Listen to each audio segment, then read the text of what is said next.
नमस्कार, दिन भर की बड़ी खबरों में आपका स्वागत है। मैं हूं आपके साथ आंचल। आज इस बुलेटिन में बात होगी संसद सत्र के पहले ही दिन सरकार पर भारी पड़े विपक्ष की। राहुल गांधी की मोदी सरकार पर वार की। देखेंगे स्पीकर चुनाव पर छिड़ी रार को। महाराष्ट्र में बीजेपी को लगे बड़े झटके को। जानेंगे केजरीवाल पर कोर्ट के फैसले को। और बुलेटिन के आखिर में देखेंगे जाने माने कार्टूनिस्ट इरफान की किस खबर पर पड़ी तिरछी नजर। लेकिन दिन भर की तमाम बड़ी खबरों से पहले एक नजर आज की सुर्खियों पर। अयोध्या में राम मंदिर निर्माण के दावे पर खुली बीजेपी की पोल। पहली बरसात में छत से टपकने लगा पानी। गर्भगृह में पहुंचा पानी। मुख्य पुजारी सत्येंद्र दास बोले बंद करनी पड़ेगी पूजा की व्यवस्था। अनशन पर बैठी आतिशी का डॉक्टरों ने किया चेकअप। अस्पताल में भर्ती होने की दी सलाह। शुगर बीपी सहित वजन में भी आई है गिरावट।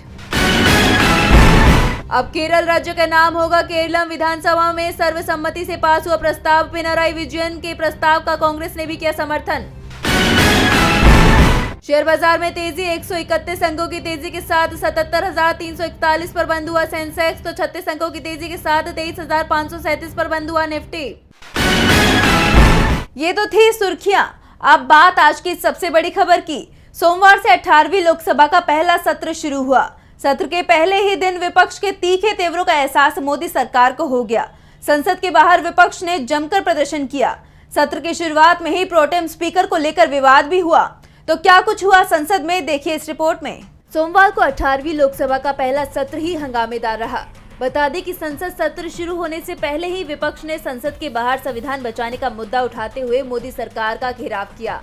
इस दौरान कांग्रेस अध्यक्ष मल्लिकार्जुन खड़गे, पार्टी नेता राहुल गांधी, तृणमूल कांग्रेस के सुदीप बंदोपाध्याय, डीएमके के टी.आर. बालू समेत कई अन्य सदस्यों ने संविधान की प्रतियां अपने हाथ में लेकर संविधान अमर रहे, हम संविधान बचाएंगे, हमारे लोकतंत्र को बचाएंगे जैसे नारे लगाए।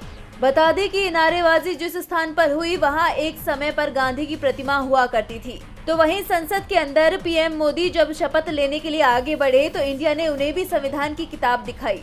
विपक्ष ने संसद में एकजुट होकर कहा कि हम यहाँ संविधान को बचाने के लिए हैं, मोदी सरकार को संविधान खत्म नहीं करने देंगे। इसी के साथ पीएम मोदी के शपथ लेने के बाद जैसे ही शिक्षा मंत्री धर्मेंद्र प्रधान का नाम जब शपथ के लिए लिया गया तो विपक्ष ने नीट नीट शेम शेम बोलना शुरू कर दिया। बता दें कि विपक्ष ने प्रोटेम स्पीकर की नियुक्ति का विरोध भी किया और इसी के चलते प्रोटेम स्पीकर के सहयोग के लिए बनाई गई कमेटी में शामिल इंडिया गठबंधन के सांसदों ने शपथ का भी बहिष्कार कर दिया।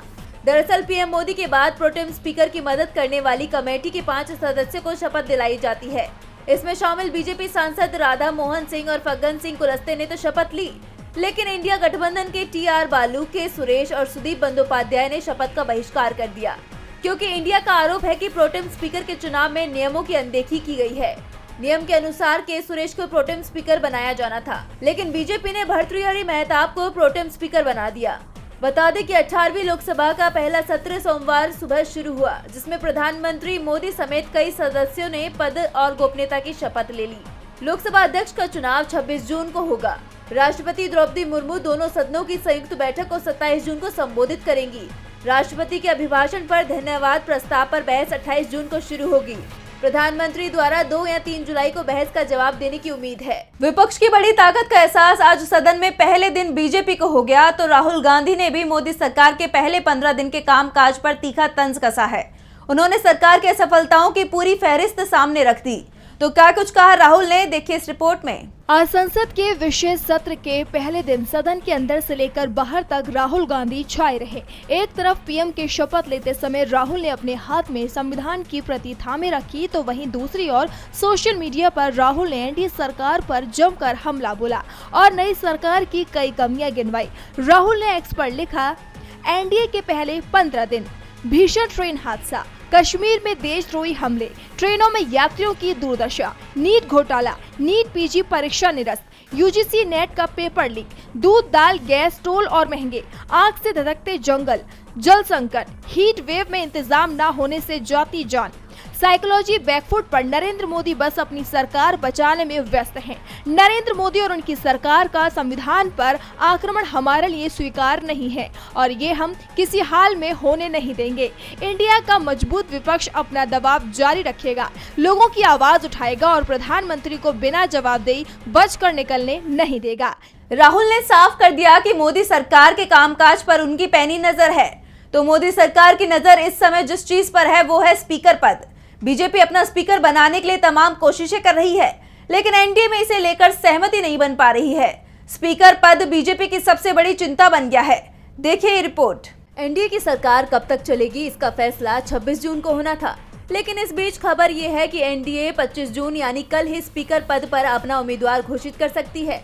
लेकिन एनडीए अभी तक लोकसभा के स्पीकर पद के लिए भी नाम नहीं तय कर पाई है, क्योंकि इसे लेकर एनडीए के अंदर ही घमासान मचा हुआ है।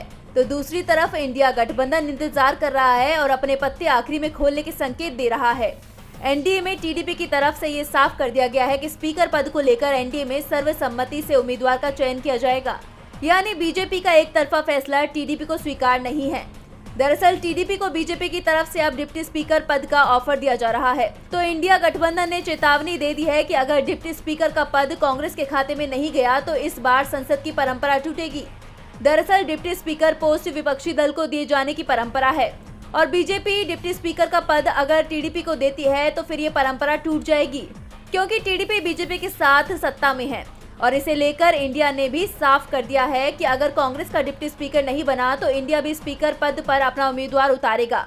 और ऐसा होता है तो आजाद भारत के इतिहास में पहली बार होगा कि स्पीकर के चुनाव के लिए मतदान कराया जाएगा। नहीं तो अभी तक स्पीकर का चुनाव सर्वसम्मति से ही कराया जाता रहा है।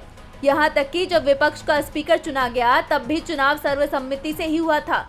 ऐसे में अब पीएम मोदी के लिए स्पीकर पद के लिए उम्मीदवार का चयन करना मुश्किल होने वाला